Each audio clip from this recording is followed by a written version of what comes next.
সম্প্রতি সামাজিক যোগাযোগ মাধ্যমে জামায়াত ইসলামী ও শিবিরের বেশ কয়েকজন নেতার স্ত্রীর বক্তব্য ও পরিচয় নিয়ে ব্যাপক আলোচনা চলছে।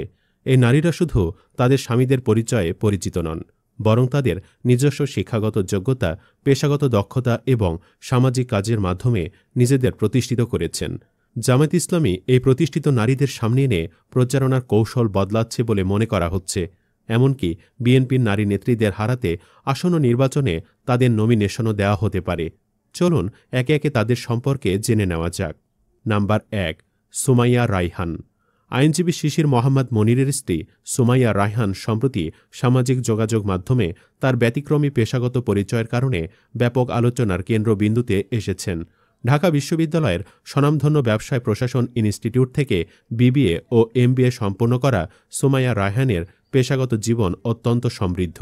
তিনি গ্রামীণফোনের মতো বৃহৎ টেলিযোগাযোগ প্রতিষ্ঠানের head of digital products and campaigns হিসেবে অত্যন্ত গুরুত্বপূর্ণ পদে দায়িত্ব পালন করেছেন। এছাড়াও তিনি একজন প্রাক্তন প্রকল্প ব্যবস্থাপক হিসেবে কৃষি সেবার মতো জনগুরুত্বপূর্ণ সার্ভিস তৈরিতে সহায়তা করেছেন, যা ডিজিটাল প্রযুক্তিকে ব্যবহার করে গ্রামীণ অর্থনীতিকে শক্তিশালী করার একটি প্রশংসনীয় উদ্যোগ। সুমাইয়া রায়হান টেলিযোগাযোগ শিল্পে ডিজিটাল রূপান্তর, আধুনিকীকরণ এবং মোবাইল উন্নয়নে একজন অভিজ্ঞ বিশেষজ্ঞ হিসেবে পরিচিত। তার দক্ষতা শুধু ডিজিটাল পণ্য ও ক্যাম্পেইন ব্যবস্থাপনার মধ্যেই সীমাবদ্ধ নয়।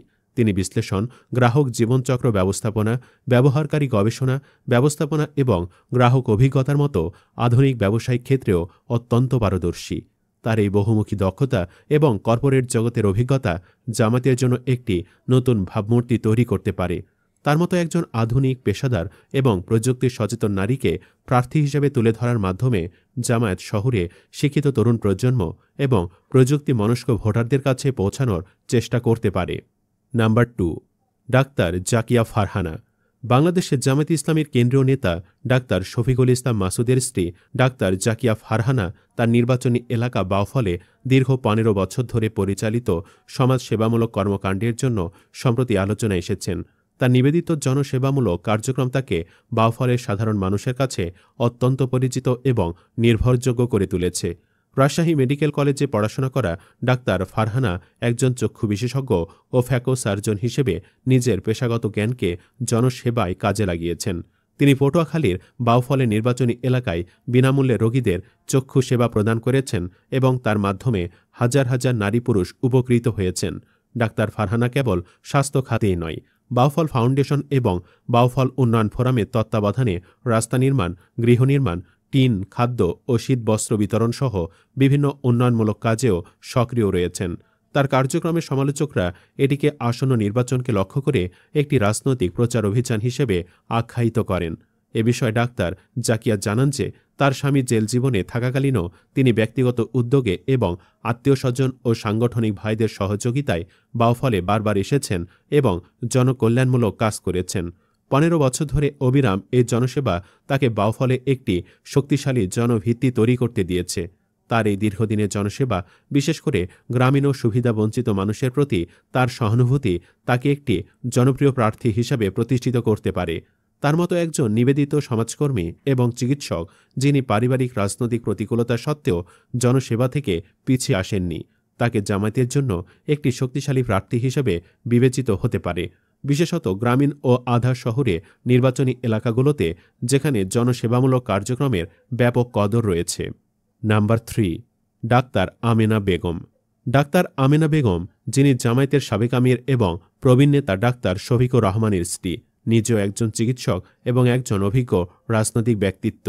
তিনি ২০০১ থেকে ২০০৬ সাল পর্যন্ত জাতীয় সংসদের সংরক্ষিত মহিলা আসন ৩১-এর এমপি হিসেবে দায়িত্ব পালন করেছেন।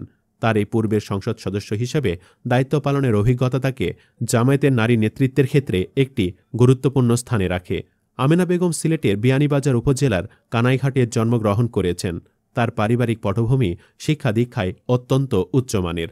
তার ২ মেয়ে এবং ১ ছেলে, সবাই চিকিৎসা পেশায় নিয়োজিত।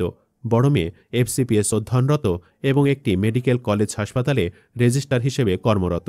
ছোট মেয়ে এমবিবিএস ও এমপিএইচ ডিগ্রি অর্জনের পর বর্তমানে একটি বেসরকারি মেডিকেল কলেজের সহকারী অধ্যাপক হিসেবে কর্মরত আছেন এবং একমাত্র পুত্র এমবিবিএস শেষ করে চিকিৎসা সেবায় নিযুক্ত আছেন। এ বিষয়টিকে প্রায়শই জামায়াতের নারী নীতি বিষয়ক সমালোচনার জবাব হিসাবে উল্লেখ করা হয়, যেখানে বলা হয় যে পরিবারের নারীরা পর্দা করেন তবে কর্মজীবনে পিছিয়ে নেই। যদিও ধারণা করা হয় যে বর্তমান সময়ে তিনি চিকিৎসক পেশা ও রাজনীতি থেকে সম্পূর্ণ অবসর নিয়েছেন। তার পূর্বের রাজনৈতিক অভিজ্ঞতা, পারিবারিক ঐতিহ্য এবং উচ্চশিক্ষিত চিকিৎসক হিসেবে তার পরিচয় জামায়াতকে তাকে আবারও মূলধারার রাজনীতিতে আনার ক্ষেত্রে উৎসাহিত করতে পারে। একজন অভিজ্ঞ সাবেক এমপি হিসেবে তিনি জামায়াতের জন্য একটি পরিচিত এবং নির্ভরযোগ্য মুখ হতে পারেন, বিশেষত যেখানে নেতৃত্ব ও অভিজ্ঞতার প্রয়োজন। Number 4, doctor Habiba Chowdhury. জামায়াতের নায়েবে আমির ডাক্তার আবদুল্লাহ মোহাম্মদ তাহেরের স্ত্রী ডাক্তার হাবিবা চৌধুরী একজন উচ্চশিক্ষিত ও প্রতিষ্ঠিত নারী। তিনি ঢাকা মেডিকেল কলেজে পড়াশোনা করেছেন এবং বর্তমানে রেডিওলজি বিভাগের একজন সম্মানিত অধ্যাপক। তার একাডেমিক এবং পেশাগত যোগ্যতা তাকে সমাজের উচ্চ স্তরে স্থান দিয়েছে। ডাক্তার হাবিবা চৌধুরীর রাজনৈতিক সম্পৃক্ততা অনেক পুরনো। তিনি বাংলাদেশ ইসলামী ছাত্রী সংস্থার সাবেক কেন্দ্রীয় সভানেত্রী ছিলেন এবং বর্তমানে জামায়াতের মহিলা বিভাগের সিনিয়র দায়িত্বশীল হিসাবে কাজ করছেন। ডাক্তার হাবিবা চৌধুরী নারীর রাজনৈতিক অধিকার এবং সমাজে তাদের মূল্যায়নের ওপর অত্যন্ত জোরালো বক্তব্য রেখেছেন।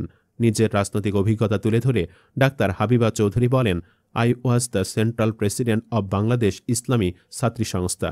তিনি উল্লেখ করেন যে অন্যান্য রাজনৈতিক দলের নারী কর্মীরা তাদের দলে মূল্যায়নের অভাব নিয়ে হতাশা প্রকাশ করলেও জামায়াত ইসলামী এক্ষেত্রে ব্যতিক্রম এবং নারীদের যথাযথ মূল্যায়ন করে।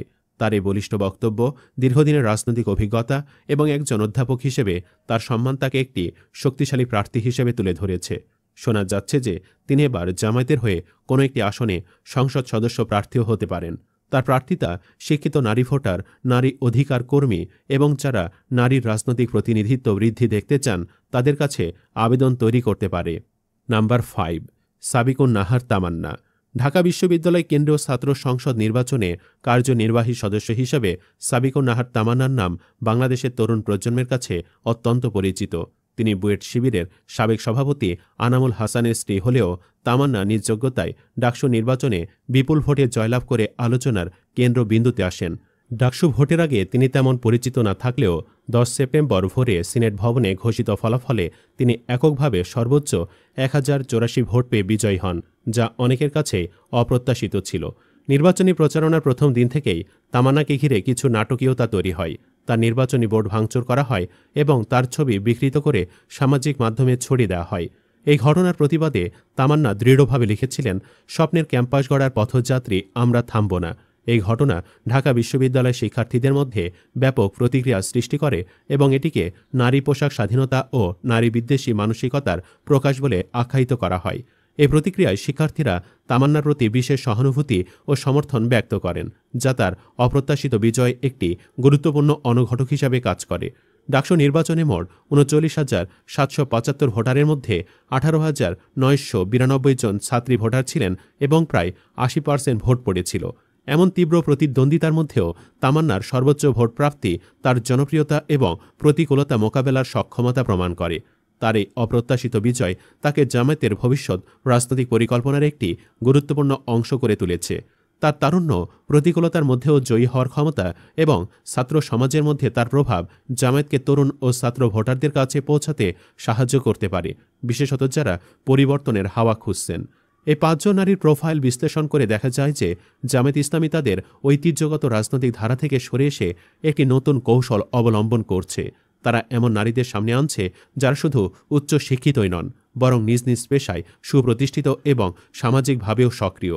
এই নারীরা আধুনিক পেশাদারিত্ব, দীর্ঘমেয়াদী জনসেবা, অভিজ্ঞ রাজনৈতিক প্রজ্ঞা, নারীর অধিকারের পক্ষে বলিষ্ঠ কণ্ঠস্বর এবং তরুণ প্রজন্মের মধ্যে জনপ্রিয়তার প্রতীক। তাই তাদের জামায়াতের নমিনেশন দেওয়া উচিত বলে মনে করেন অনেকে।